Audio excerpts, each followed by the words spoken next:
Magandang araw mga kababayan. Nagbigay nga ng komento itong si Spokes Harry Roque at itong si Attorney Glenn Chong, kasama po itong si Maharlika sa umano'y flood control ni Pangulong Bongbong Marcos Jr. na hindi naman naramdaman ng taong bayan, particularly po dito sa Metro Manila. Dahil imbis na mabawasan yung baha o kahit papano ay hindi natin mararamdaman, sobrang baha po ang idinulot nito. Naging dahilan pa nga ng ating presidente na umano'y dahil binangga daw ng barko ang flood control sa nabutas, kaya ito yung dahilan kung bakit nagkaroon po ng matinding baha at mataas na tubig dahil nagkasalubong daw ang tubig baha at ang tubig dagat, high tide, kaya daw nagdulot ito ng matinding baha.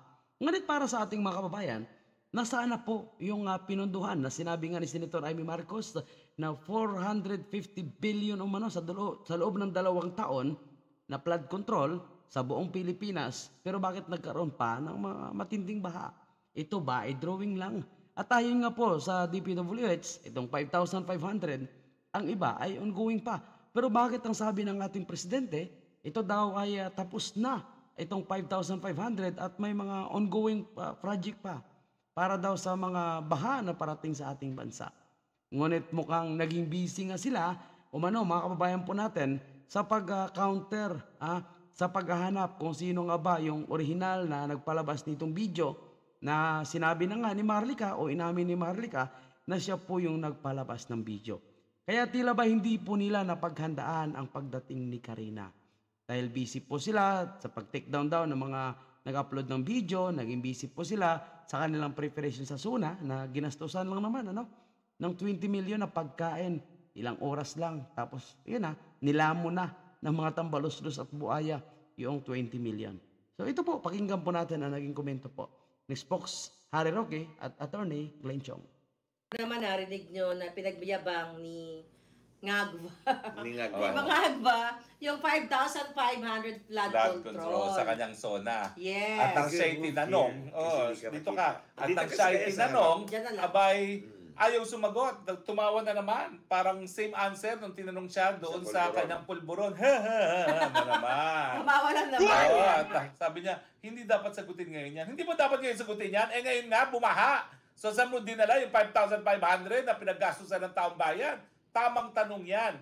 Parang in the same way na tama rin ang tanong kung ikaw ay bangag, dapat sinasagot ng mabutit, hindi pinagtatawanan. Iyon po yung problema, mga kababayan po natin. Kasi kung hindi niya kayang sagutin, ang ginagawa po ng ating presidente ay tumatawa na lang. Kaya nakikita ito ng ating mga kababayan, particularly po, itong si Spokes Harry Roque, alam naman natin na lagi itong nakaabang, lagi itong tinitingnan ang sagot ng ating presidente. At kung kailangang punain, ay pinupuna po ni Attorney Harry Roque. At dahil po sa pagpupuna actually nitong si Attorney Glenn Chong, Attorney Harry Roque, and of course si Maharlika is number 1 niya na kritiko. Ilalo silang pinag-iinitan ngayon. At kita natin, di ba, nasangkot na nga po or sinangkot na nga po itong si Spokes Harry sa issue ng Pugo na kalaunan, na-discover naman na wala naman siya connection. Dahil siya ay isang abogado, hindi mismo sa Pugo, kundi sa nirerentahan ng Pugo na pagmamayari ng kanyang kliyente. Anyway, balik po tayo mga kababayan po natin dito sa issue nga po ng flood control. Nasaan nga ba ang mga flood control na ito na napakalaki po ang ginastos ng ating gobyerno? Di ba? Saan na yung pera na ginastos ng taong bayan para sa flood control? Tignan nyo naman, talaga namang lahat ng Maynila napasa ilalim na sa tubig. So walang silbi yung mga 5,500 na flood control sa pinagmalaki sa SONA. So ano pang nangyari doon sa mga iba niya mga pinagyabang sa SONA? From 2022-23, ang total budget is like 544 billion. 544 billion, tapos ganun ang baha ngayon.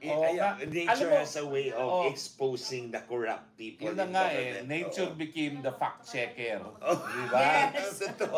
Built-in fact checker na yan. Kasi itong bagyong to, hindi naman siya signal number 4. Wala hindi naman siya extraordinarily Talagang strong. malakas lang yung ulan. Bakit naman biglang lubugan lahat sa Maynila? Dahil wala nga flood control. Nawala ang pera. Ang natira, control. Hindi ang natira ang flood. Nawala ang control. Financial control. Problema natin yan, mga kababayan po natin.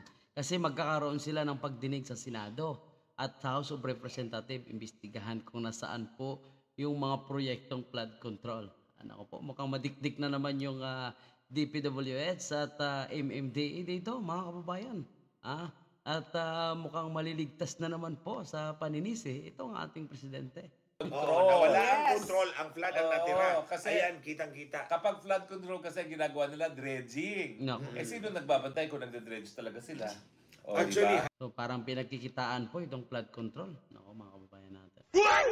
Kaya yung mga congressman, mga senator, gusto nila gusto ang nila yan. flood Oo, control. paborito nila yan. Kasi wala naman nagbabantay sa kanila kung talaga nagde-dredging nga sila, no? Oo. Hindi kasi kung doon sa kontrata, for example, ilalagay mo ang binabayaran sa kontrata is 100 tons of silt. Kung 5 tonelada lang ang kinuha. Buti nga kung meron 5 baka wala. Buti nga kung merong 5 tonelada ang kinuhang silt, naiwan ang 95%. Pagdating talaga ng ulan, lulubog talaga yung Naaliw ako dahil si Tambaluslos, meron siyang media card. Nasa likuran niya, Zaldico at saka Gonzales. Yung si Gonzales, may kaso na yon sa flood control. Si Aurelio. Oo, si parang Don. 500 million yung kaso niyang nakabinbing ngayon sa flood control. Pero sabi niya, kinakailangan, pag-aralan natin yung mga flood control projects. Nako, pwede ba? Unang-una, huwag nyo nang pag-aralan. Alam nyo naman ang katotohanan dyan. Wala kayong ginagawa. Bistado po ang kanilang gimmick, mga kababayan. Talagang binubusa lang ang mga proyekto na di umano ay para sa flood control. Dahil kung meron kayong ginawa dyan, hindi tayo magbabaha ng gaya nito. Ayan, tama po. Tumpak ang sinasabi po ni Attorney Spokes Harry Roque na kung ginagawa nila talaga itong mga flood control, ang pundong ito ay kung ginamit at ginastos talaga sa tamang proyekto na flood control, hindi sana hindi po tayo binabaha. Kumbaga, mga kababayan, pinatunayan na nga po nitong si Karina na hindi totoo ang sinabi ng ating presidente. Kasi lumabas na walang mga flood control pala, mga kababayan.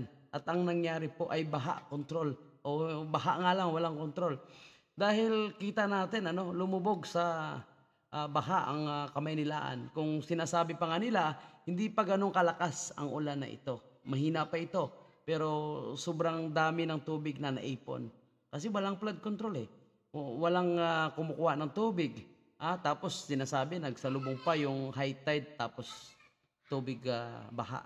Kaya mga kababayan, hindi po talaga nila ma-deny, hindi po nila mapasinungalingan dahil napatunayan na mismo ng bahang ito na talagang hindi totoo itong mga flood control.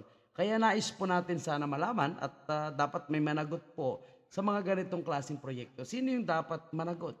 Hindi na ba nila kayang i-manage yung ating bansa dahil puno ng kapalpakan? Kumbaga, puro na lang gastos, puro na lang budget, puro na lang release ng pera, pero walang proyekto na napatunayan. So, ibig sabihin, tanong lang natin, ibinulsa ba nila itong mga flood control?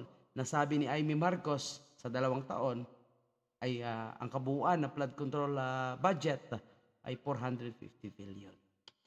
Napakalaki po yan, mga kababayan. Paborito talaga nila yung flood control dahil madali talagang nakawin ng pera. And there you see the evidence now. Yeah.